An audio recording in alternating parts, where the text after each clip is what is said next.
नाशिकमधला आज निकाल जर बघितला तर धक्कादायक निकाल आहे. कसं बघता या विधान परिषदेच्या या संपूर्ण निकालाकडे? नाही, नाशिकचा निकाल धक्कादायक नाही आहे.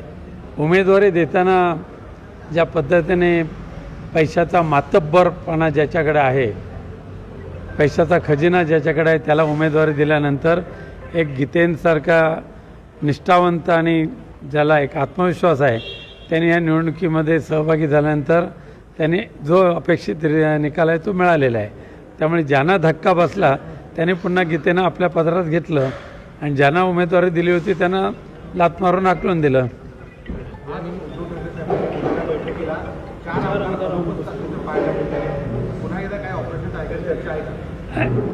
आज जे आमदार गैरहजर होते, संजय देरकर, माननीय उद्धवजी ठाकरे साहेबांचा दौरा आहे त्याच्या तयारीसाठी ते आहेत, त्यामुळे ते येणार नव्हते.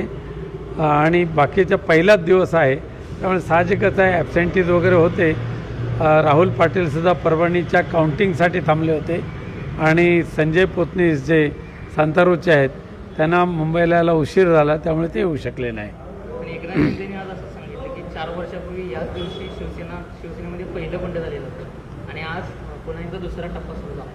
हे बंड नाही म्हणता येणार, हे घोडे बाजार जो आहे, गाढव बाजार म्हणा पाहिजे तर, त्या गाढव बाजार आता त्यांनी भरवायला सुरुवात केलेला आहे आणि त्याच्यामध्ये खरेदी करणारे आणि खरेदी करून विक्री करणारे आणि खरेदी करणारे हे दोघे अत्यंत निर्लज्जपणाने या घोडे बाजारामध्ये सहभागी झालेले असतात.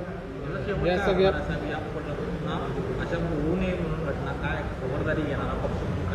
पक्ष आपल्या पद्धतीने पूर्णपणे सक्रिय आहे. पक्षप्रमुख उद्धवजी ठाकरेंचा सातत्याने या सर्वांशी संपर्क चालूच असतो. पण ज्यांनी स्वतःला विकायला ठेवलेलं आहे त्यांच्यासमोर जर 85 खोक्यांचा भली मोठी रास उभी केली तर ते सर्वांना विसरतात. आता नांदेडचा एक हिंगोलीचा खासदार त्याने स्वतःच्या मुलाच्या निवडणुकीला लाथ मारली आणि स्वतःला बाजारात विकायला ठेवलं होतं, ते विक्री करून गेले तिकडे. मुलगा पडला तरी चालेल पण स्वतःचे 80-85 मिळाले बस झाले. अशा प्रवृत्ती ज्या ठिकाणी राजकारणात आल्या आहेत त्या ठिकाणी काय आणखी पुढे सांगणार. या सगळ्या घटनेनंतर 6 खासदारांच्या घटनेनंतर पुढच्या 2 ते 3 दिवसांमध्ये महाविकास आघाडीची एक महत्त्वाची बैठक होणार आहे. कशा पद्धतीनं मार्गदर्शन करणार? कारण शरद पवार साहेब त्याचबरोबर संकपाळ असणार आहेत, उद्धव ठाकरे असणार आहेत. नाही, महाविकास आघाडीची बैठकीच्याबद्दल मला माहिती नाही, परंतु माननीय पक्षप्रमुख उद्धवजी ठाकरे साहेबांनी मुंबईसहित महाराष्ट्राच्या ग्रामीण भागामध्ये दौरे करायला सुरुवात केलेले आहेत. काल मुंबई, ईशान्य मुंबईमध्ये झाले, भांडूप आणि घाटकोपरमध्ये.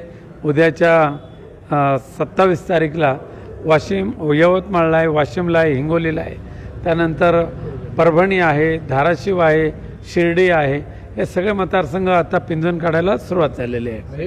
हे 6 खासदारांचं प्रकरण घडल्यानंतर मग उद्धव ठाकरे बाहेर पडण्यात की काय? असं काय नाही, उद्धवजी ठाकरे बाहेर पडले, त्यांचा नेहमीच असं सातत्याने संपर्क चालू असतो. परंतु ज्या ठिकाणी गद्दारी झालेली आहे त्या गद्दारांना खऱ्या अर्थाने पितृत्वाचं आधार देण्याचं काम ज्या उद्धव साहेबांनी केलं, त्यांच्याशी बेईमानी ज्या पद्धतीने झालेली आहे त्याचा वचपा काढण्याचं काम आमच्या त्या ठिकाणचे शिवसैनिक आणि मतदार तर करणारच आहेत.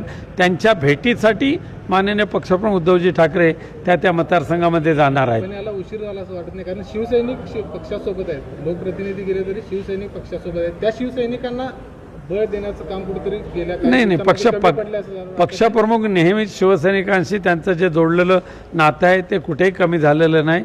कालसुद्धा भांडूपला तुम्ही बघाल अथांग जनसागर जमला होता आणि घाटकोपरला सुद्धा तसंच होतं. आता सुद्धा येणाऱ्या दौऱ्यामध्ये तेच दिसेल आपल्याला. 2 दिवसांपूर्वी अमित शहा कोल्हापुरात आले होते.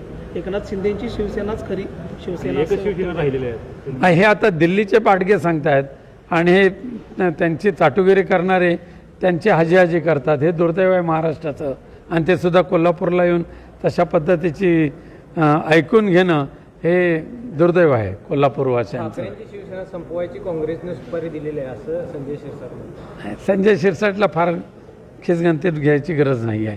धन्यवाद.